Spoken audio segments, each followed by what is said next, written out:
Alors ici, je vais te présenter comment on utilise les mots de la liste orthographique pour étudier nos mots d'orthographe de la semaine. Alors, comme tu as remarqué ici, on n'a que 5 mots à étudier par semaine parce que c'est prouvé par la recherche que ça ne sert à rien d'étudier 25 mots, on ne les retiendra pas tous.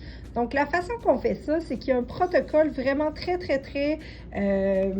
particulier et précis à faire pour que les mots s'attachent dans ta mémoire à long terme. C'est sûr que si tu fais juste écrire les mots dans les lignes qui sont là, sans même prendre le temps de faire le protocole, ça servira à rien. Donc, la première chose qu'on fait, c'est que le lundi matin, je te donne ces mots-là en dictée. Tu n'as pas besoin de les étudier la fin de semaine du tout.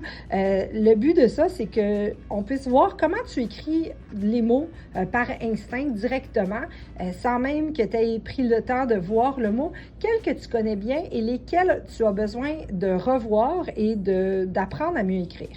Quand la dictée de ces mots-là est faite, on corrige tout de suite et on se choisit 5 mots qu'on n'a pas bien écrits et on vient les écrire dans la colonne ici, la première colonne. Moi, ce que je fais ensuite, c'est que je prends le temps de vérifier tes mots pour être sûr qu'ils sont bien écrits, pour pas que tu fasses de faute et que tu apprennes un mot qui est mal écrit.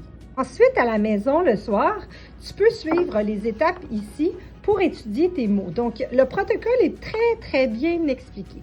Donc, la première étape est la suivante. La première étape consiste à regarder les endroits qui posent problème dans le mot. Comme ici, j'avais mis 2 L, alors je m'assure de bien le surligner. Même chose ici, j'avais mis un T, alors c'est ON simplement. Ici, j'avais oublié mes 2 F et mon T, et je fais la même chose avec tous mes mots. Ensuite, ce que je fais, c'est que je nomme le mot et je surligne la partie où je souligne la partie qui pose problème. Ici, aliment, j'avais mis 2 L. Donc, je viens souligner la partie que je n'avais pas réussi. Je fais la même chose environ et ainsi de suite. Puis, je vais épeler le mot en prenant mon crayon et en pointant chaque lettre avec le bout de mon crayon. Pourquoi je fais ça? C'est parce que j'ai un autre sens qui est activé, le toucher. Donc, le toucher, la vue, l'ouïe, parce que j'entends ce que je dis moi-même, et la voix sont les sens qui sont en action pendant que j'épelle le mot. Plus tes sens sont en action, plus ton cerveau va venir rattacher le mot à ton cerveau. Donc, A, L, I, M, E, N, T. Et je fais ça avec tous les mots. Ensuite, ce que je fais, c'est que je ferme mes yeux et j'essaie de voir le mot, voir les lettres qui apparaissent devant mes yeux. Donc, peut-être que je vais voir tout le mot, peut-être que je vais voir les lettres apparaître une après l'autre, peut-être que je vais voir une image. Si c'est le mot porte, peut-être que je vais voir la porte. Mais ce que je veux essayer de faire, c'est de voir les lettres.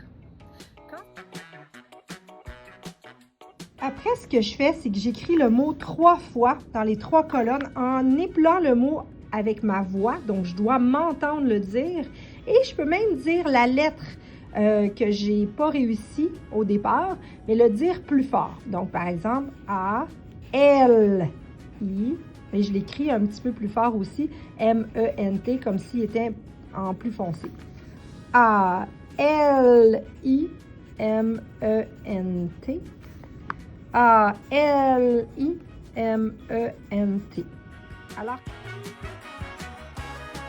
je prends ensuite une pause d'environ 5 minutes. Chronomètre-toi, c'est vraiment important.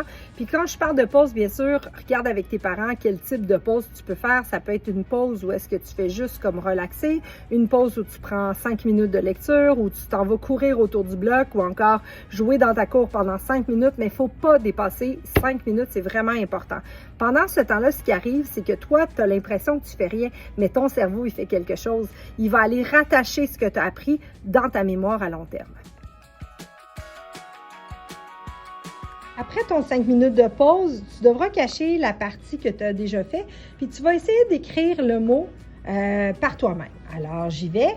Je vais écrire le mot comme je l'ai appris, A-L-I-M-E-N-T. Et là, je regarde. Si le mot, il est bien écrit, alors tout est beau. Je me fais une petite étoile ici. Mais si par contre, je l'ai mal écrit, qu'est-ce que je vais faire? Je recommence toutes les étapes pour que mon mot s'attache bien comme il faut dans ma mémoire à long terme. Et en général, après 2 fois, tu devrais bien réussir ton mot. Ce que je te conseille de faire, c'est d'étudier 1 à 2 mots par soir. C'est suffisant puisque tu as aussi la pause qui dure 5 minutes. Donc, il faut que tu calcules ça là, dans ton temps d'étude. Donc, 2 mots, c'est suffisant. Fait que tu peux, si tu veux, séparer tes mots par soir de semaine que tu peux étudier. Et comme ça, tu vois tous tes mots pour ta semaine. Voilà!